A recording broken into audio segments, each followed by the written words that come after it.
Baik, bismillahirrahmanirrahim. Alhamdulillahirabbil alamin.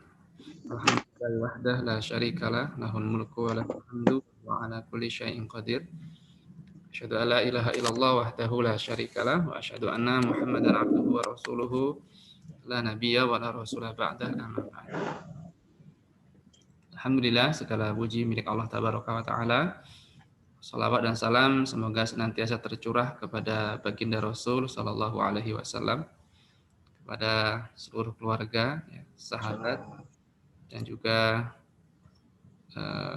kita semua berharap umat Muhammad ini, akhir zaman ini, kita semua bisa kelak diberikan nikmat oleh Allah Subhanahu wa taala untuk berkumpul bersama orang-orang yang Allah muliakan, Allah cintai, mereka yang sudah mendahului kita di Jannatul Firdaus insyaallah.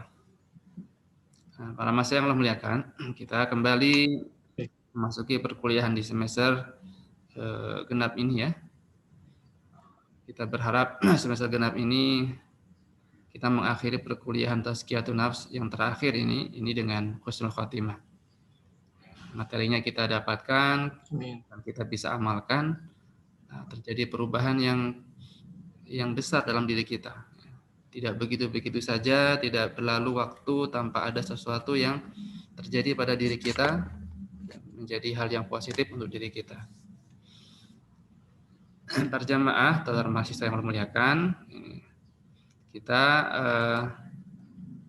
hari ini tentu saya akan sebelum menyampaikan maklumat terkait dengan perkuliahan, ya, saya ingin menyampaikan, ya, saya mau share screen dulu ya, share screen hasil evaluasi dari perkuliahan kita di semester yang kemarin, ya, tentang beberapa hal yang masih sama-sama kita akan perbaiki ya di semester ini dan semester mendatang.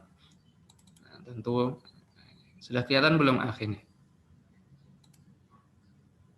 Iya ya.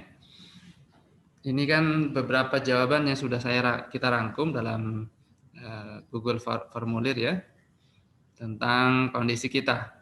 Ya, ada sekitar berapa tema itu? 14 tema ya yang sudah kita pelajari atau 13 tema. Ini hasilnya ini. Ya, tentang misalkan kita mulai dari masalah israf ya. Lihat israf ini ya, masih alhamdulillah ya 53% tidak melakukan israf. Ini sudah terkumpul dari 4 kelas ya. 4 kelas.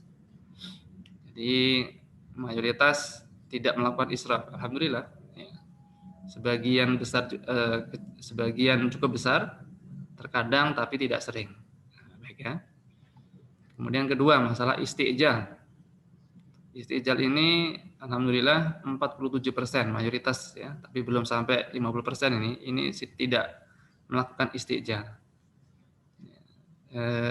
Terkadang tapi sering itu separuhnya juga ya. Berarti ada istijal tapi tidak sering ya. Nah, ini poin yang kedua. Poin yang ketiga tentang bangga diri nampaknya hampir 64% ya. Itu tidak punya sifat seperti ini, alhamdulillah. Ya. Kemudian kalaupun ada itu 31% saja dan itu terkadang ya. Terkadang tapi tidak sering. Terkadang tapi seringnya sedikit ya. Oke. Tentang ittiba'ul hawa. Nah, ittiba'ul hawa ini yang paling banyak dari jawaban negatifnya ya. Apakah masih memiliki sifat ittiba'ul hawa? Iya, iyanya itu masih ada sekitar 13,2%. Ya. Bahkan yang terkadang tapi tidak sering ini 61%. Ya. Yang tidak sama sekali itu hanya 17%. Nah, coba kita bandingkan dengan yang lain dulu nanti ya. Lemah komitmen itu ini tidak ya.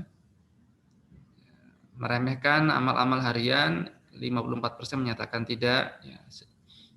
Tidak terkadang tapi sering, tidak sering ya. Membuang-buang waktu demikian juga ya. Terkadang tapi tidak sering paling besar ya. Memiliki sifat menunda-nunda taswif ini 54%. 50%, terkadang tapi tidak sering. Selebihnya 23% iya. 12% iya. Dari semua ini, ya, dari semua pertanyaan ini yang paling besar persentasenya itu dua. Pertama, masalah ittiba'ul hawa, 13%. Ya. Kemudian menunda-nunda waktu, ya, 12%. Jadi dari semua pertanyaan ini yang mengaku dirinya ini memang tidak bisa dilacak secara ini, tapi di situ terdapat persentase, ya, dari semua jawaban itu yang mengatakan iya masih ittiba'ul hawa ini masih 13% dan at-taswif masih 12%. Meskipun dari sisi yang lainnya tentu ini tidak besar, ya, tetapi ini masih menjadi PR kita bersama, ya. PR besar bahwa aspek ittiba'ul hawa ini masih perlu mendapatkan sorotan kita bersama. Ya. Nah, baik, sebentar. Oleh karena itu, ya, nah, mari nanti sama-sama semester ini kita akan mengevaluasi kembali, memperbaiki kembali sehingga poin ini bisa lebih kita tekan lagi, lebih kita kita tiadakan lagi, ya minimal ya tinggal 5% lah atau tinggal 0,5%. Target kita bisa sedemikian mungkin dihilangkan dari diri kita. Jadi begitu ya. Yang pertama. Yang kedua, jadi yang pertama ini berarti kita masih ada PR itu, ya. Tidak disebutkan siapa orangnya, tapi memang ini PR bersama lah.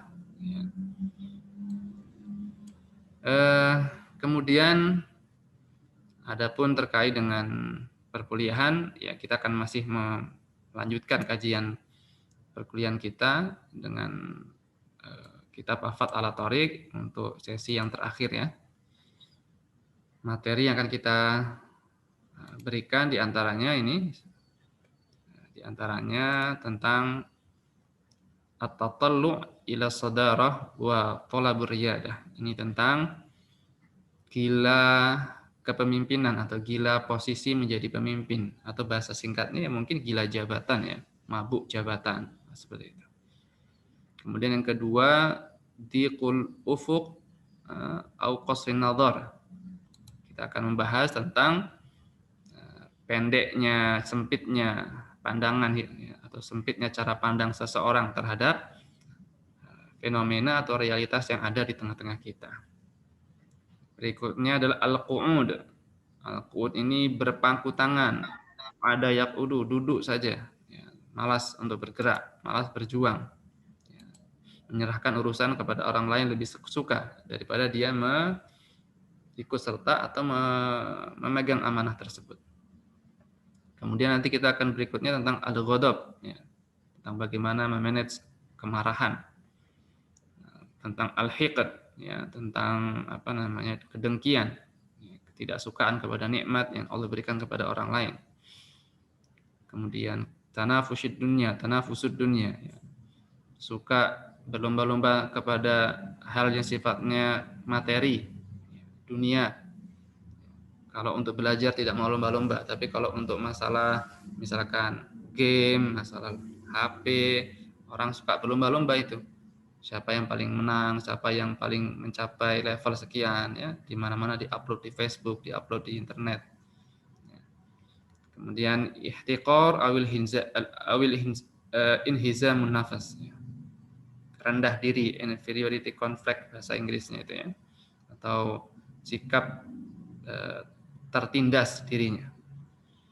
Rafdun naqd wan nasihah, ya, suka menolak nasihat, suka menolak kritik. Kemudian al-laghwu, ya, al-laghwu suka bermain-main, banyak permainan yang dia permainan duniawi, ya. Al-laghwu. Al-khauf, ya, rasa takut yang negatif, ya.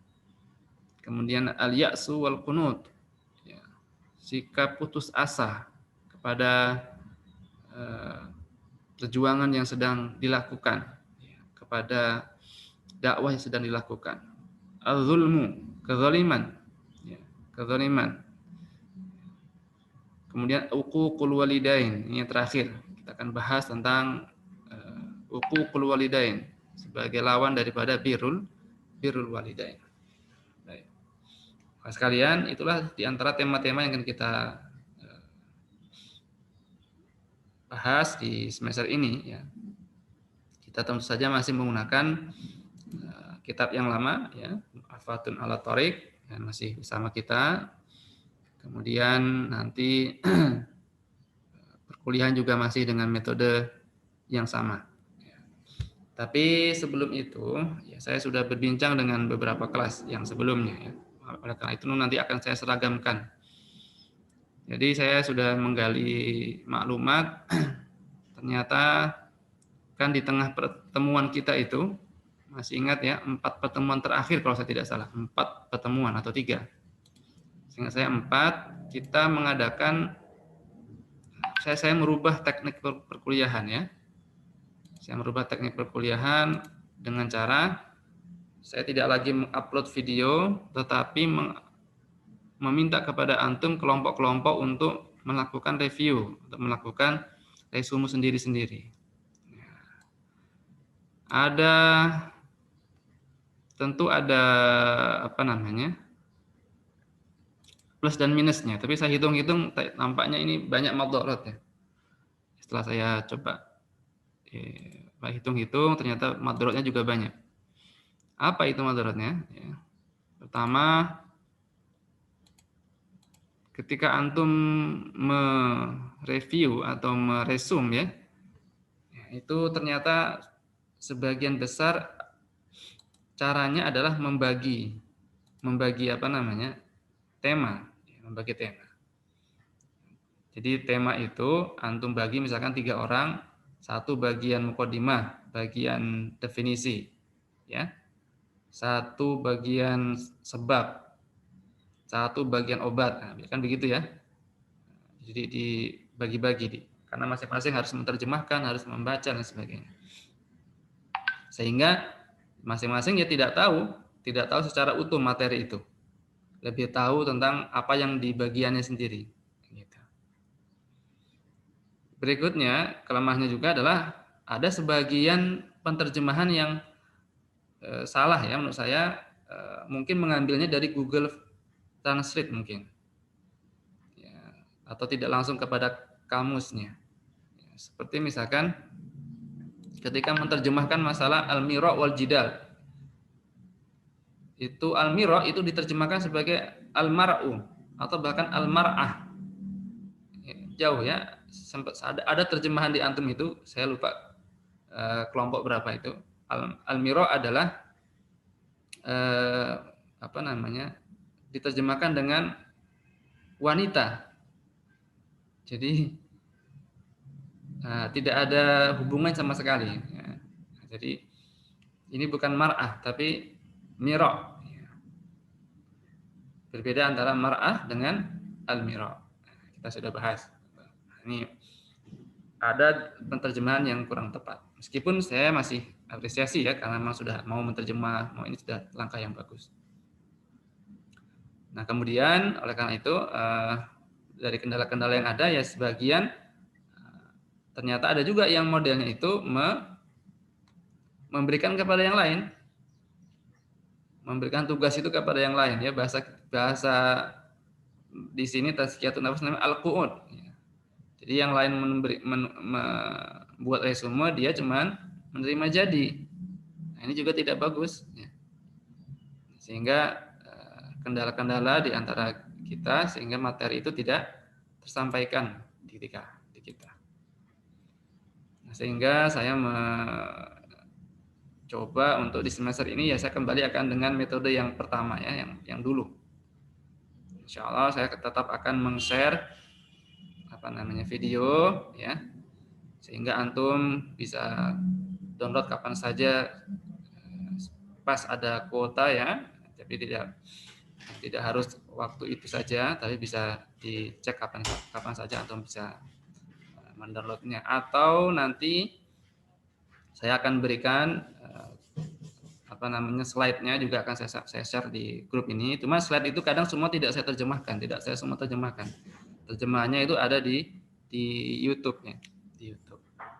Nah, nanti Oleh karena itu nanti kepada mahasiswa ya kembali kepada sistem yang awal, yaitu masing-masing meresum materi dengan pribadi, tidak berkelompok lagi ya. Kita akan kembali ke metode di awal, yaitu masing-masing meresum dengan langsung melihat kepada materi. Apabila ada kendala, ya kendala-kendala nanti bisa langsung meresum dari kitabnya langsung. Saya tidak wajibkan langsung melihat video ya. Tetapi kalau antum memang sudah mampu tanpa melihat video, tanpa melihat penjelasan, bisa langsung menelaah dari kitabnya, dan kemudian antum tidak ada kuota untuk mendownload dan sebagainya, itu bisa saja, nggak ada masalah. Nanti saya akan berikan keleluasaan.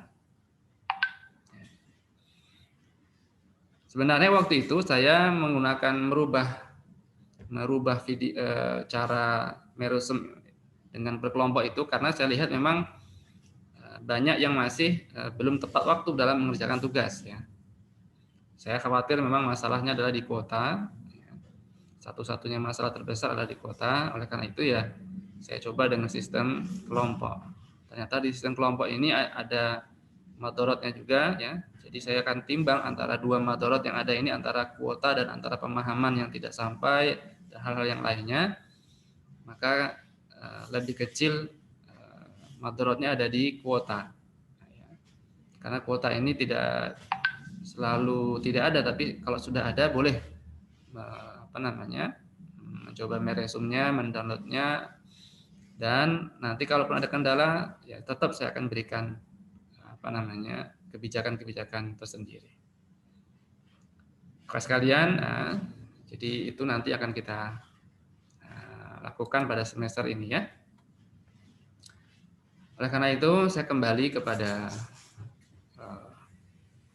materi kita ini ya. Kan kita materi ini ada targetnya ya. Target kita adalah yang pertama menyelesaikan kitab Al-Fat Al-Thoriq yang berjumlah 4 jilid ya, 4 jilid kecil-kecil, tapi yang di kitab ini yang saya sudah punya ini yang jilid besar ya, tapi sudah ditambahkan beberapa aspek di situ. Intinya kita akan secara garis besar menyelesaikan kitab Al-Fat Al-Thoriq ini. Yang kedua, kita akan kembali memperbaiki diri kita, mengenal sifat-sifat yang tercela ya, dan kemudian bisa merusak, membahayakan perjalanan dakwah seorang dai. Itu kembali kita pahami dan coba kita hilangkan.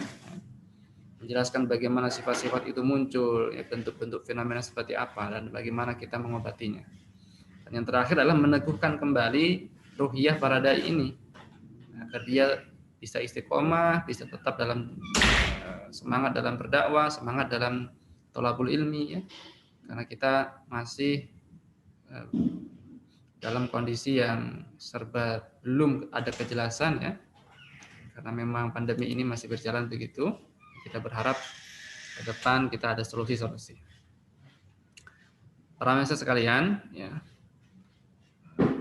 Kita sebelum kita tutup, ini nanti saya akan berikan sesi dialog ya di sisa-sisa waktu ini. Tapi sebelum itu, saya ingin menasihatkan kita semua, ya, menasihatkan saya pribadi dan kita semua, melihat sekali lagi melihat hasil analisa dan fenomena yang ada di kelas kita ini, kelas Tazkiyatun Nafas ini, saya memiliki beban yang cukup berat ya sebagai pengajar dalam mengajarkan sesuatu yang memang ini adalah pondasi seorang dai atau landasan bagi seorang dai. Selain akidah, maka tazkiyah ini adalah landasan juga bagi seorang dai ya, untuk mengukur sejauh mana kekuatan dia bisa bertahan. Sebelum ini saya ingin berkisah ya sedikit tentang bagaimana kita merujuk kepada generasi sahabat dulu. Bahwa ketika kita berhadapan dengan situasi at-taswif misalkan, suka menunda-nunda waktu, itiba'ul hawa, suka lalai dengan hawa nafsu, kita merasa diri kita ini tidak ada perbaikan yang signifikan, merasa berat dengan situasi yang ada, fenomena-fenomena di masyarakat yang menarik-narik kita untuk kembali kepada masa lalu, menarik-narik kita untuk bersama kelompok mereka dan lain sebagainya ya, menikmati hal-hal yang sia-sia, hal-hal yang banyak merusak kita. Coba kita, jadi kunci kita yang pertama adalah kita ini harus terbiasa untuk memaksa diri. Terbiasa untuk memaksa diri. Maksudnya apa? Terbiasa untuk memaksa diri untuk menjadi orang yang taat. Namanya mujahadah. Coba perhatikan, para sahabat itu dalam perang Uhud, itu kan perang yang cukup menyiksa batin para sahabat, cukup menekan psikis para sahabat, psikologi para sahabat, dan Nabi juga. Nabi merasa tertekan, Nabi merasa berat sekali dalam perang Uhud itu. Kemenangan yang awal tiba-tiba berubah menjadi kekalahan yang besar. Bahkan wafat sejumlah para sahabat termasuk sahabat-sahabat senior. Ketika mereka pulang ke Madinah, banyak riwayat menyebutkan mereka semua mengandung luka-luka. Karena mereka harus terpojok di Bukit Uhud. Di Bukit Uhud itu, kalau kita baca Sirah An-Nabawiyah, Nabi itu awalnya sendirian, hanya dikelilingi oleh sekitar 10 orang sahabat saja. Seluruh sahabat-sahabat yang senior ya. Di antaranya ada Tolha, ya. Ada sahabat Abu Bakar dan sebagainya. Itu mereka berjibaku dengan kekuatan musyrikin yang sangat besar. Sampai-sampai ketika mereka pulang, itu para veteran perang Uhud itu, ya, dalam riwayat disebutkan setidak-tidaknya atau paling sedikit di antara mereka itu mendapatkan luka, itu sekitar 7 luka di tubuhnya. Kita saja itu kalau kena kaki kita cantengan atau kaki kita terluka, taruhlah kaki kita, jempol kita ini patah atau tergores, itu kita sudah akan absen dari perkuliahan, absen sholat ke masjid, absen untuk ketaatan dan sebagainya. Ini masih sisa 10 menit lagi ya. Nanti kita akan share kembali linknya. Tetapi para sahabat itu tidak. Untuk bayangkan, pulang dari perang Uhud dengan luka-luka yang banyak, itu yang paling sedikit. Paling sedikit sahabat itu 7 luka. Luka sabetan pedang, luka anak panah, luka tombak dan sebagainya. Ada sebagian sahabat itu yang tangannya sudah buntung. Ada sebagian sahabat yang sudah nggak bisa lagi berjalan. Tetapi ketika sampai di Madinah, itu kan turun wahyu kepada Nabi SAW dan kepada para sahabat untuk kembali mengejar kaum musyrikin. Untuk bayangkan, kaum musyrikin yang sudah pulang ke Mekah itu. Nah, kemudian para sahabat selamat ya, karena kaum musyrikin tidak mampu menjangkau Bukit Uhud. Mereka akan kemudian pulang karena mereka tidak mampu membunuh Nabi SAW. Akhirnya para sahabat pun turun dan kembali ke Madinah. Sampai di Madinah, turun wahyu kepada para sahabat dan Nabi untuk kembali mengejar orang-orang musyrikin. Atau bayangkan, itu semua, bayangkan kita sudah lelah dalam peperangan. Kemudian darah di mana-mana di sekujur tubuh kita belum selesai. Baru istirahat 1 hari belum sampai, itu turun ayat untuk kemudian berangkat lagi berjihad. Itu seluruh kaum muslimin, kurang lebih ada 600 orang itu dikumpulkan Nabi, semuanya sedang dalam kondisi terluka semuanya. Termasuk Nabi sendiri, di pipi beliau itu belum sembuh, pipi beliau itu masuk dalam besi di pipi beliau itu sampai Nabi berdarah ya. Semua luka masih ada. Ada satu fenomena yang menarik dari semua itu para sahabat. Ada 2 sahabat yang dijelaskan dalam riwayat itu. Ada kakak beradik, masih usianya masih 15 tahun. Tidak disebutkan siapa orangnya. Itu dia sudah tidak bisa lagi berjalan. Dua-duanya kakak beradik itu, saking banyaknya luka di tubuhnya, itu nggak bisa lagi berjalan. Apa kata kakak beradik itu? Dia katakan, wahai kakak, ini sudah turun perintah untuk berjihad. Bagaimana kita bisa berjalan? Bagaimana yang lain sudah bergerak untuk bersama Nabi berkumpul? Kita bagaimana cara kita?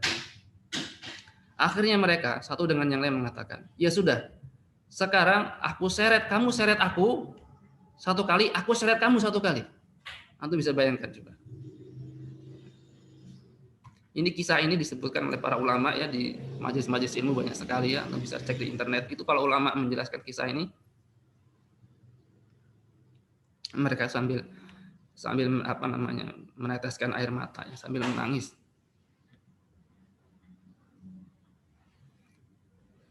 Jadi memang harus dipaksakan itu. Ibadah itu harus dipaksakan. Antum lihat bagaimana para sahabat itu dalam ketaatan itu harus memaksakan diri. Ya, memaksakan diri mereka. Kalau tidak ada pemaksaan diri, itu tidak akan terjadi ketaatan kepada Allah. Dan dalam pemaksaan diri itulah antum akan mendapatkan manisnya iman. Manisnya iman kepada Allah Subhanahu wa taala.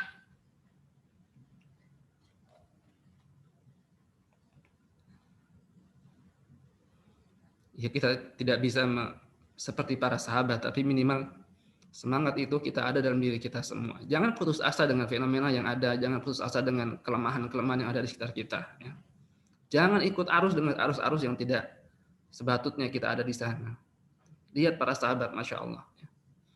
Itu menggambarkan bagaimana para sahabat itu dalam rangka mendekatkan diri dengan ketaatan kepada Allah, itu mereka harus memaksa diri. Yang satu menyeret yang lainnya, yang satu menyeret yang sampai mereka tiba bersama para sahabat untuk bergerak kembali dalam jihad fisabilillah. Kalau seandainya para sahabat itu mereka kuut saja, mereka tidak punya semangat yang tinggi dalam ketaatan, itu akan habis. Karena itu, ya ini evaluasi antum dalam semester ini ya, kita berharap ada upaya yang memang dilakukan, ya, ada memang pemaksaan diri yang kuat, ya. Ketika terjadi kondisi dalam diri kita itu, ya, ada poin-poin yang tadi masih perlu PR tadi ya, seperti itibaul hawa, taswif dan sebagainya tadi, itu memang harus dipaksa, dilawan, sehingga antum bisa menemukan bagaimana mendapatkan manisnya iman dalam ketaatan dalam kebaikan kepada Allah Subhanahu Wa Taala. Nah, baik, sekalian, jadi ini nasihat saya di pekan pertama sebelum kita melanjutkan nanti pertemuan-pertemuan kita yang mendatang ya. Ini sudah hampir selesai Zoom-nya, tapi saya akan coba lanjutkan. Siapa yang ingin bertanya, mungkin ada hal-hal yang ingin antum sampaikan terkait perkuliahan ya di masa yang mendatang ini, saya persilakan. Silakan dibuka apa namanya itu mikrofonnya ya. Fadhal. Nanti kalau ternyata waktunya habis kita akan buka lagi. Ini masih ada 4 menit lagi.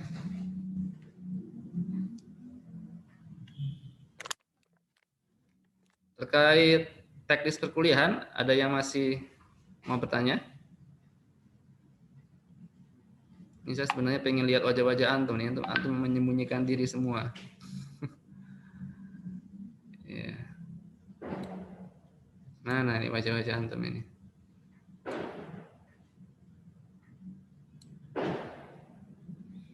Ya, ada yang mau ditanyakan nggak Afif terkait perkuliahan itu?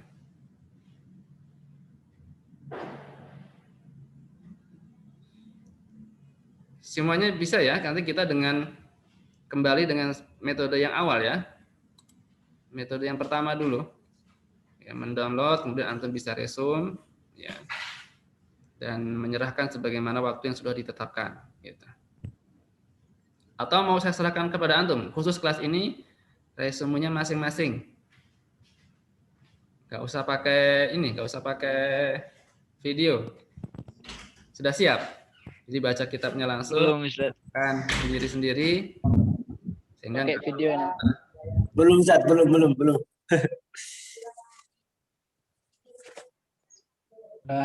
Ipan mau Ustaz.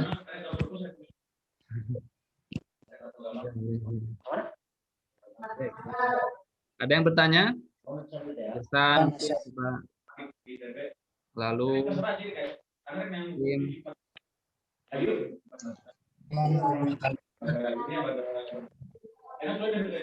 sudah jelas semuanya ya? Insya Allah jelas, Ustaz. Insya Allah jelas. Ipan mau bertanya. Ya, sudah jelas berarti yakin karena ini masih mukadimah ya. Ya, sedikit saja yang bisa saya sampaikan sampai kita di minggu depan kita bisa ketemu lagi meskipun dengan video ya. Nanti kita tentu setelah sekali akan ada tatap muka seperti ini kan. Setelah sekali untuk tanya jawab atau diskusi hal-hal yang perlu untuk kita diskusikan bersama. Baik, mungkin itu dulu. Kalau tidak ada yang bertanya ya saya tutup. Mungkin Daud sudah mau mandi ini. Mandi. Udah mandi ini. Mungkin pertanyaannya nanti di grup, Ustaz. Oke, gitu. Baiklah. Daud sudah mandi, Ustaz. Rajin. Nah, insya Allah nanti ini ketua kelas silakan membuat absensi ya. Sudah ada ketua kelasnya kan? Sudah, Ustaz. Hadir. Ini silakan melakukan absensi. Barakallahu fikum. Insya Allah kita ketemu di pekan yang depan. Lalu di Zoom. Dapatkan faedah dari pelajaran yang kita ambil ini. Assalamualaikum warahmatullahi wabarakatuh. Waalaikumsalam.